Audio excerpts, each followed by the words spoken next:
பேர் சரவணன், பாண்டிச்சேரி தான். இந்த புனித ரமலான் மாதத்தில் நீங்கள் நோன்பு திறக்கிறீங்க. இந்த அதிகால வேலையில் வயிறு முட்டை சாப்பிட்டுட்டு இருக்கிறது அது உடல் ஆரோக்கியத்துக்கு நல்லதா நல்லது இல்லைங்களா? அதாவது ரம்ஜான் மாதத்தில் நாங்கள்லாம் நோன்பு வைக்கிறோம். நோன்பு வைக்கிறது எப்படி வைக்கிறோன்னா அவர் தெரிஞ்சுக்கிட்டு தான் கேட்குறாரு. நோன்பு வைக்கும் பொழுது எங்களுக்கு அந்த வைகரை இருக்குல்ல, வைகரையில் இருந்து நோன்பு ஆரம்பிக்கணும். வைகரை வெளுக்கிறது, கிழக்கு வெளுக்கிறதுன்னு சொல்லுவாங்கல்ல, அதாவது கிழக்க வந்து சூரியன் உதிக்கிறதுக்கு ஒரு 80 நிமிஷத்துக்கு முன்னாடியே அந்த வெளிச்சம் தெரிய ஆரம்பிச்சிடும். சூரியன் உதிக்கிற கீழே வந்துக்கிட்டு இருக்குல்ல, உதிப்பதற்கு ஒரு 80 நிமிஷத்துக்கு முன்னாடி கிழக்கு வந்து லேசாக என்ன செய்யும், வெள்ளை மேற்கெல்லாம் இருட்டாக இருக்கும், வடக்கத்துக்கெல்லாம் இருட்டாக இருக்கும், கிழக்கு மட்டும் லேசாக வெளிச்சம் தெரியும். கிழக்கு வெளுத்த தெரியலாம் படிக்கிறான்ல பாட்டெல்லாம், கிழக்கு வெளுக்குதுன்னா விடிய போகுதுன்னு அர்த்தம்.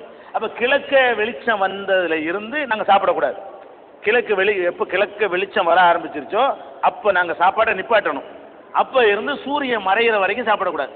இது ஏறக்குறைய 14 மணி நேரம் வரும், பெரும்பாலும் 12 மணி நேரம் வராது, 14 மணி நேரம். ஏன்னா 4:30 மணிக்கெல்லாம் கிழக்கு வெளுத்துரும், 7:30 மணிக்கு கூட சூரியன் மறையும். கணக்கு பண்ணி பார்த்துக்கிறங்க. 4 to 4:30 நாங்கள் முடிக்க மாட்டோம். நிறைய பேர் 12 மணி நேரம் நினச்சிக்கிட்டு இருக்கிறாங்க. 12 வரவே வராது, 13, 13, 14 மணி நேரம் வரும். அப்போ அவ்வளோ நேரத்துக்கு நாங்கள் என்ன செய்ய மாட்டோம், சாப்பிட மாட்டோம், குடிக்க மாட்டோம், தாம்பத்தியத்தில் குடும்ப வாழ்க்கையில் ஈடுபட மாட்டோம். இந்த 3 நாங்கள் செய்யக்கூடாது.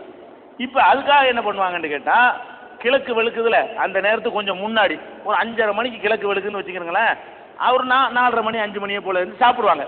அப்போ தான் ஒரு நாள் பூரா ஓட்ட முடியும். ராத்திரியை சாப்பிட்டா மட்டும் செரிச்சு போயிருமே, அப்புறமேல காலையில் பசிக்க ஆரம்பிச்சிடும். அதுக்காக வேண்டி அந்த பகல் பூரா தாக்கு பிடிக்கிறதுக்காக வேண்டி நாங்கள் என்ன செய்வோம், லாஸ்ட் டைமில் சாப்பிடுவோம். எப்போ இருந்து நாங்கள் சாப்பிடக்கூடாதுன்னு தடை வருதோ அதுக்கு ஒரு 1/2 மணி நேரத்துக்கு முன்னாடி என்ன செய்வோம், நல்லா சாப்பிடுவோம். அவர் என்ன கேட்குறாருன்னா, அந்நேரத்தில் எந்திரிச்சு வெட்டுறது நல்லதா? அதை அவருடைய கேள்வி என்னன்னு கேட்டால், அந்த நேரத்தில் எந்திரிச்சு வயிறு புடைக்க சாப்பிட்றது நல்லதான்னு கேட்குறாரு. அது நல்லது. எது நல்லது இல்லை, சாப்பிட்டுட்டு தூங்குறான் பாருங்க, அதான் நல்லது இல்லை. ராத்திரியில் வயிறு புடைக்க சாப்பிட்டு படுத்தியல்னா உடம்புக்கு வேலை கொடுக்கல, அந்த உடல் அந்த உணவை ஜீரணிக்க ரொம்ப கஷ்டப்படும். அந்த எரிபொருள் ஆக்கணுமா இல்லையா, எரிக்கணும், வேலை செஞ்சதான் எரிபொருள் ஆகும் கொழுப்புகள்லாம். ஆனால் காலையில் நோன்பு வைக்கிறான் பாருங்க, இப்போ திங்கிறது தான் சரியான டைம். சாப்பிட்டு பகல் பூரா முடிச்சுட்டு இருக்கிறான், பகல் பூரா வேலை செய்கிறான். இப்போ என்னத்தை சாப்பிட்டாலும் அது ஜீரணமாகக்கூடிய டயத்தில் அவன் சாப்பிடுகிறான். அதனால மருத்துவர்கள் சொல்கிறாங்க, இது பெரிய ஆரோக்கியமாக முஸ்லீம்கள் இருக்கிற டயத்தை தான் சேஞ்ச் பண்ணுறோம். நாங்கள் சாப்பாட்டு அளவெல்லாம் குறைக்கிறது இல்லை, இதை பகலுக்கு போய் ராத்திரி போல பகல்னு மாற்றிக்கிறோம். அதான் நடக்குதே தவிர உண்மையில் பார்த்தீங்கன்னா சாப்பாடு வந்து நல்லா சாப்பிடுவோம், வயிறு மட்டும் சாப்பிடுவோம், அதில் டவுட்டே கிடையாது. ஆனால் என்ன சாப்பிட்டாலும் 14 மணி நேரம் அது ஓடணுமா இல்லையா?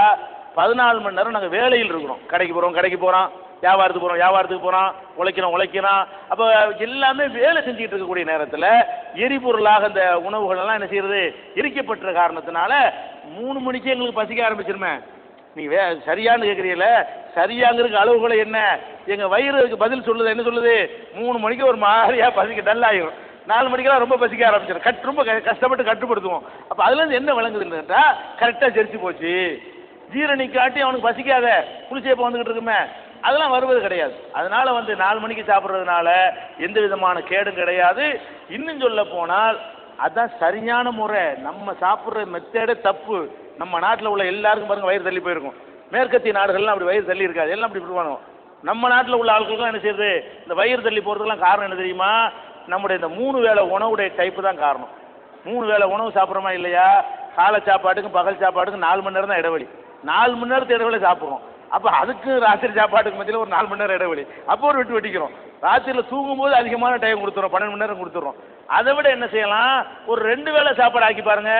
காலையில் ஒரு சாப்பிடுங்க, ராத்திரி ஒரு சாப்பிடுங்க, இங்கேருந்து 12 அங்கேருந்து 12 மணி நேரம் வர்ற மாதிரி சாப்பிட்டு பாருங்க, ரொம்ப அழகாக இருக்கும், உடம்பு ஆரோக்கியமாக இருக்கும். நல்லா 2 வேளை சாப்பிட்ருக்கோம் 10 வருஷமா, 3 வேளை சாப்பாடு கிடையாது, அவங்களா எந்த விதமான பாதிப்பும் வருவது கிடையாது. அதனால வந்து இந்த காலை நேரத்தில் சாப்பிடுவது என்பது உண்மையில் நல்லது. அதிகமான நேரம் அது ஜீரணிக்க நம்ம கொடுக்குறோம், ஒரு கேடும் கிடையாது, மருத்துவ ரீதியாகவும் கேடு கிடையாது, நடைமுறையில் இது கேடு தரவில்லை.